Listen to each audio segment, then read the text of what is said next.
ಎಲ್ಲರಿಗೂ ನಮಸ್ಕಾರ. ಇವತ್ತಿನ ವಿಡಿಯೋದಲ್ಲಿ ನಾನು ದಾಸವಾಳ ಸೊಪ್ಪಿಂದ ದೋಸೆ ಮಾಡ್ತಿದ್ದೇನೆ. ನೀವೇನಾದರೂ ನನ್ನ ಚಾನಲಿನ ಹೊಸ ವ್ಯೂವರ್ ಆಗಿದ್ರೆ ಸಬ್ಸ್ಕ್ರೈಬ್ ಮಾಡಿ, ಹಾಗೆ ಬೆಲ್ ಐಕಾನ್ ಪ್ರೆಸ್ ಮಾಡಿ ನೋಟಿಫಿಕೇಶನ್ ಎನೇಬಲ್ ಮಾಡ್ಕೊಳ್ಳಿ. ಈ ದೋಸೆ ಮಾಡಲಿಕ್ಕೆ ತುಂಬ ಸುಲಭ, ಹಾಗೆ ತುಂಬ ರುಚಿಕರವಾಗಿರ್ತದೆ.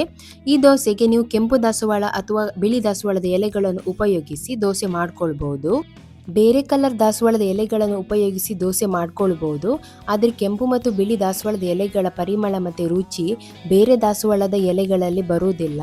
ಕೆಲವೊಮ್ಮೆ ಸೊಪ್ಪಿನ ವಾಸನೆ ಸಹ ಬರ್ತದೆ. ಆದ್ದರಿಂದ ಕೆಂಪು ಅಥವಾ ಬಿಳಿ ದಾಸವಾಳದ ಎಲೆಗಳು ಇದ್ದರೆ ಮಾತ್ರ ಈ ದೋಸೆಯನ್ನು ಟ್ರೈ ಮಾಡಿ ನೋಡಿ. ನಾನಿಲ್ಲಿ ಕೆಂಪು ದಾಸವಾಳದ ಎಲೆಗಳನ್ನು ಉಪಯೋಗಿಸಿ ದೋಸೆ ಮಾಡ್ಕೊಳ್ತಿದ್ದೇನೆ. ನಾನಿಲ್ಲಿ ಒಂದು 30ರಿಂದ 40 ಎಲೆಗಳನ್ನು ತಗೊಂಡಿದ್ದೇನೆ. ಅದನ್ನು ಚೆನ್ನಾಗಿ ತೊಳೆದು ಡ್ರೈ ಮಾಡಿ ಚಿಕ್ಕ ಚಿಕ್ಕ ತುಂಡುಗಳನ್ನಾಗಿ ಕಟ್ ಮಾಡಿ ಒಂದು ಪಾತ್ರೆಗೆ ಹಾಕಿ ಸೈಡಿಗೆ ಇಟ್ಕೊಳ್ತೇನೆ.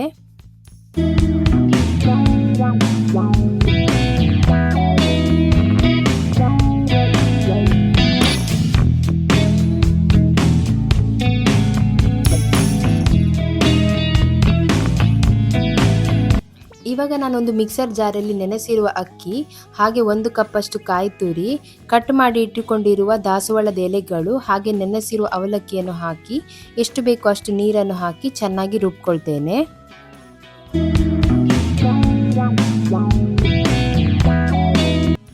ಇವಾಗ ನಾನು ರುಬ್ಬಿಕೊಂಡಿರೋ ಪೇಸ್ಟನ್ನು ಒಂದು ಪಾತ್ರೆಗೆ ಹಾಕ್ಕೊಳ್ತೇನೆ. ಹಾಗೆ ಅದಕ್ಕೆ ಸ್ವಲ್ಪ ನೀರನ್ನು ಸೇರಿಸಿಕೊಂಡು ಚೆನ್ನಾಗಿ ಮಿಕ್ಸ್ ಮಾಡಿ ಓವರ್ ನೈಟ್ ಫರ್ಮೆಂಟೇಷನ್ಗೆ ಇಡ್ತೇನೆ.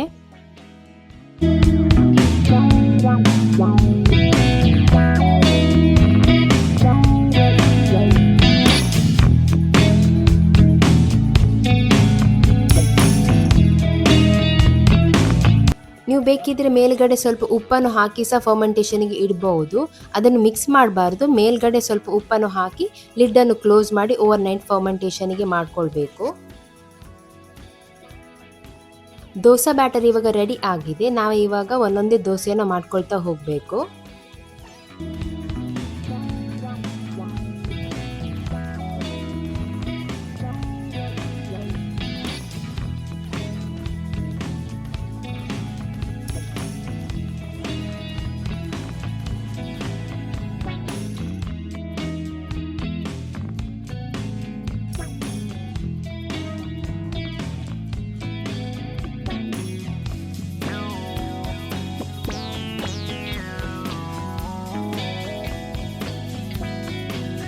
ಹಸಿರು ಹಸಿರಾದ ದಾಸವಾಳ ಸೊಪ್ಪಿನ ದೋಸೆ ರೆಡಿ ಆಗಿದೆ.